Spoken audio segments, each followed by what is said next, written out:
All right, folks, hey, welcome back to the program. And it's been a exciting week in terms of the climate change world. And we wanted to bring in our friend, geologist, author of Inconvenient Facts, the science Al Gore doesn't want you to know about. Gregory Wrightstone is back with us. Gregory, how are you, sir? Really good. You're right. Things are getting crazier, it seems, by the day on the climate change front.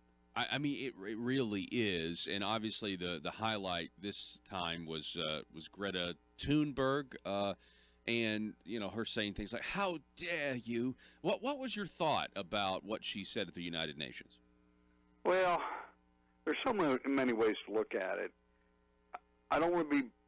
Well, number one, she's not a little girl. She's a young woman. She's 16 years old. They dress her up to look like she's 12.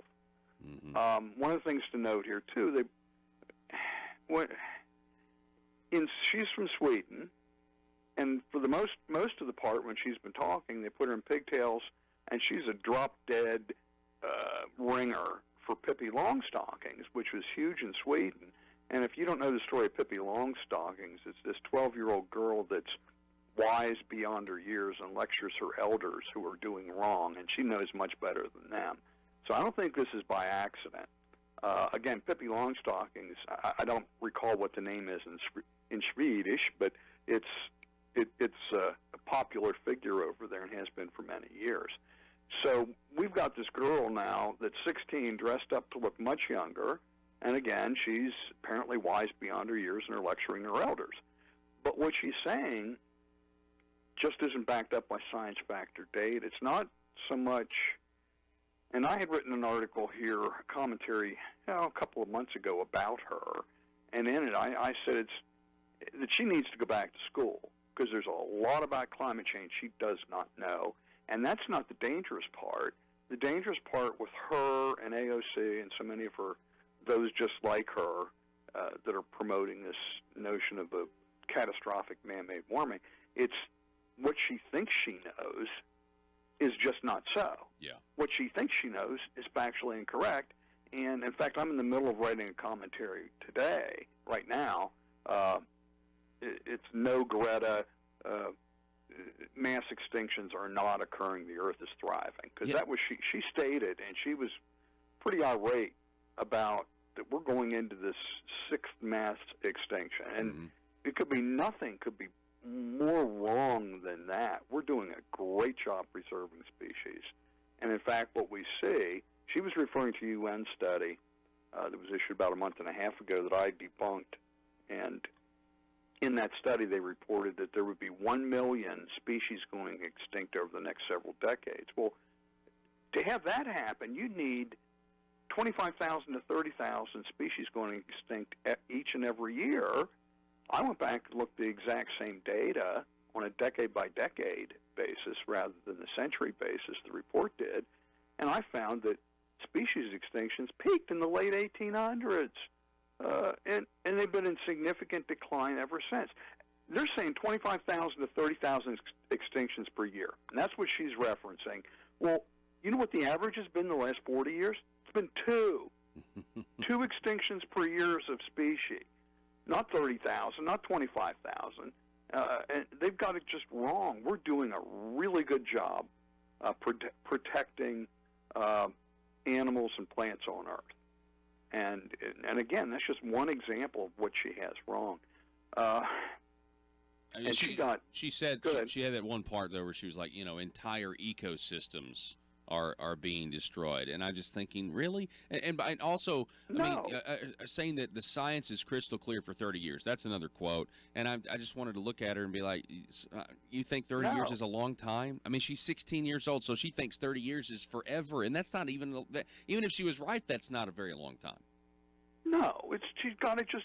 No, actually, I'm giving a talk at a church in the nearby area, and the title is, tomorrow morning at a men's breakfast, Climate Change, a Contrarian View of a Thriving Planet. And that's what I find. I find that the Earth and its ecosystems are thriving, prospering, and greening, and humanity is benefiting because of it.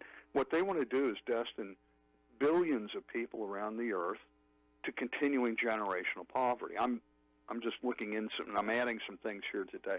And if we look at, there are around,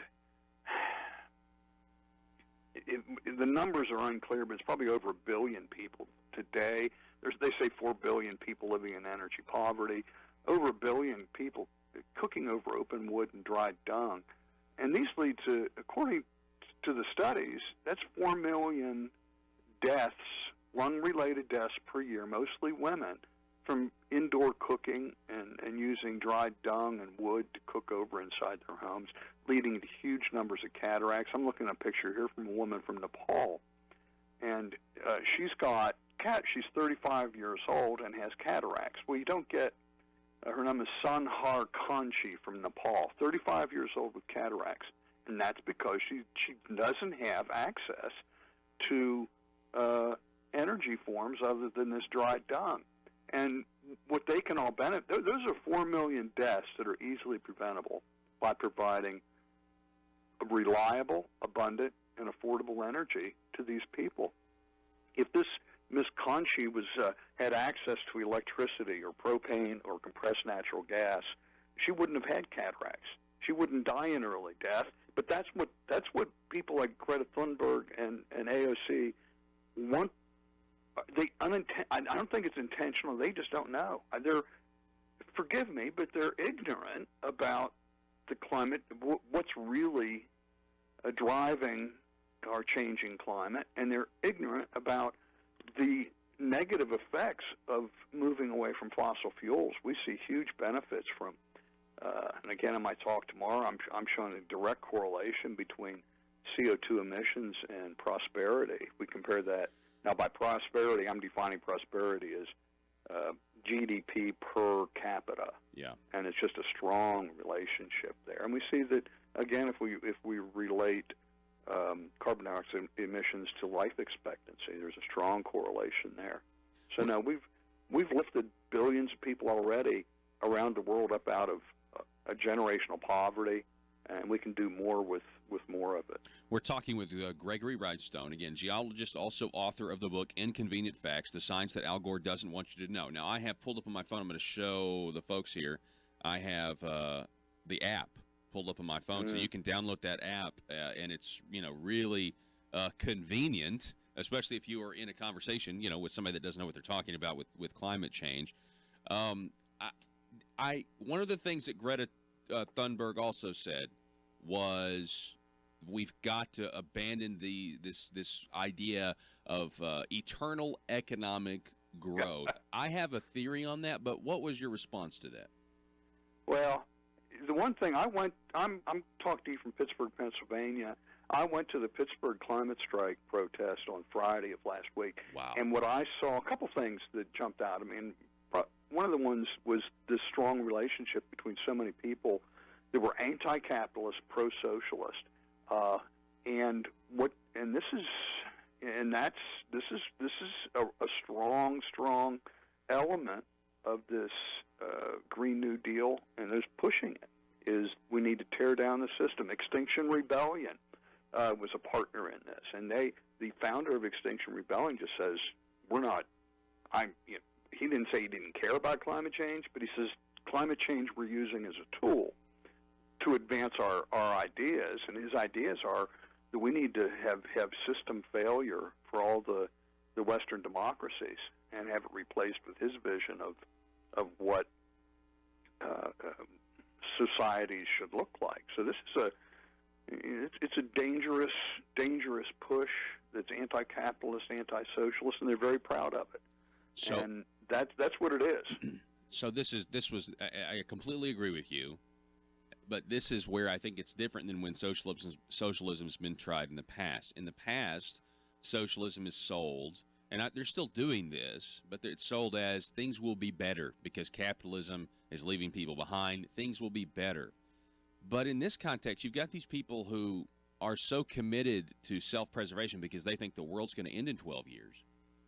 They are incentivized to do with less. So normally it's socialism that causes the misery. But when you have a population that's willing to have economic shrinkage and less convenience because they somehow have been brainwashed to think that they have to do the socialistic like I think that's kind of diabolical. You're getting your population to want to be subjugated, and socialism doesn't get the blame because they're voluntarily trying to, quote, save the planet, Yeah. I saw a lot of signs that said system change, not climate change. That was a popular sign.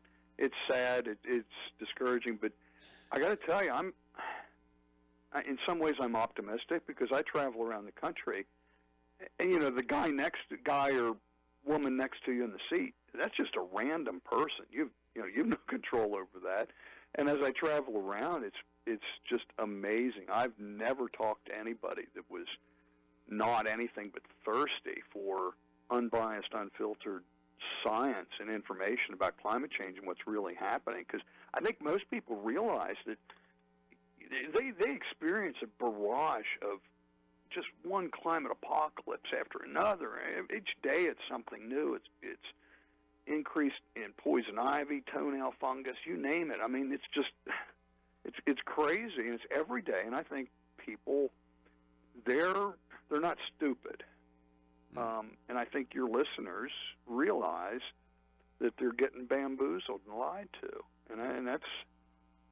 and they really are. It's the climate lies that need to be exposed, and that's my mission when I wrote Inconvenient Facts and now with the app, because I want to empower people with the information. Because I didn't set out, and I got to tell you, it's been incredible what's happened. The book today is the #1 bestseller on Amazon in 3 categories. Wow! After 2 years, because people are just, isn't that something? I'm blown away, and it's because people are talking about it and recommending it to others, because we've not had a big marketing campaign or any marketing campaign other than by word of mouth. Yeah. So, thank you to you and to your listeners that have supported me in my mission. Well, and again, the smartphone app is just part of this rollout of empowering your listeners with the information. Well, we have a word that's we've been using all week this week. It's called pedophrasty. Some people think it's a made-up word. I don't know. It may have been made up, but as early as 2009. It's when you use kids to bolster your argument so that people are less skeptical because they don't want to be against the children.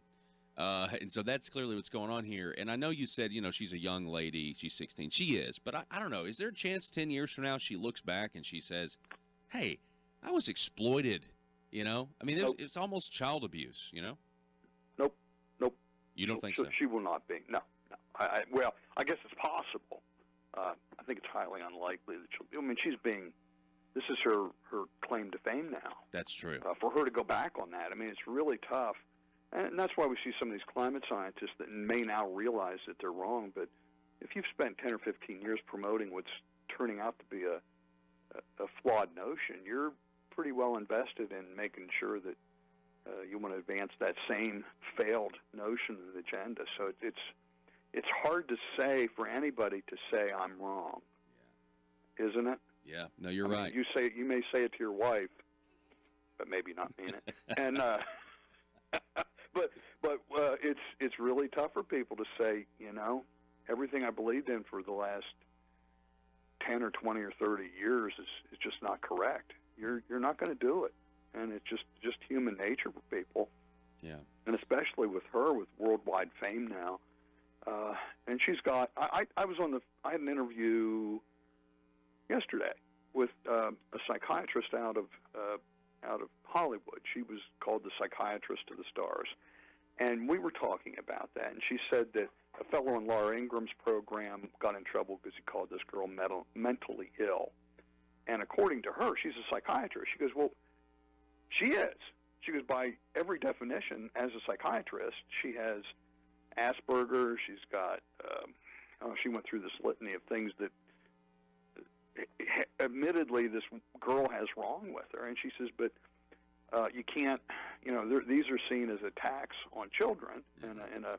But by the definition from this psychiatrist, she goes, she has obsessive compulsive disorders, functioning autism, things like that. I think there were 4 different things. But Michael Knowles got vilified for calling her mentally ill, and he says, "Well, that's because people, when you think about mentally ill, you think about Jack Nicholson and One Flew Over the Cuckoo's Nest." And he says, "It's not really like that." And, Yeah.